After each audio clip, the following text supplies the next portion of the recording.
Voici ce qu'il faut retenir dans l'actualité aujourd'hui. Tout d'abord, plus de 250 000 personnes se sont rassemblées ce mardi en France à l'occasion de la Journée internationale des droits des femmes qui a lieu chaque année le 8 mars. Des associations féministes ont appelé à lutter contre la régression de ces droits face à une propagation des discours masculinistes. À noter que l'égalité de genre a reculé dans près d'un pays sur 4, selon un rapport de l'ONU Femmes publié ce vendredi. À Paris, la présence du collectif d'extrême droite identitaire Némésis dans le cortège a été dénoncée par les organisations féministes qui jugent que son combat identitaire est incompatible avec la cause des femmes.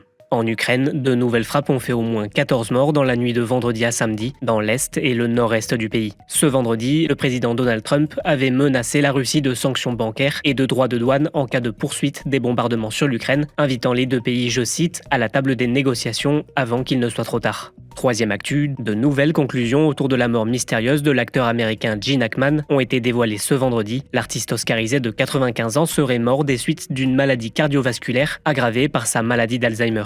La pianiste Betsy Arakawa, son épouse, serait décédée une semaine avant à cause d'un hantavirus, une maladie transmise par les rongeurs qui entraîne notamment de la fièvre et des vomissements. Et enfin, le tout dernier skipper du Vendée Globe a passé la ligne d'arrivée au Sables d'Olonne ce samedi matin. Il s'agit de Denis Van Venberg, un Belge de 57 ans, seul skipper du Vendée Globe 2024 à avoir constitué une équipe 100% amateur et bénévole. Après avoir multiplié les problèmes pendant 118 jours en mer, il est arrivé tout juste 24 heures après la fin du délai réglementaire et ne sera donc pas inscrit au classement de la course.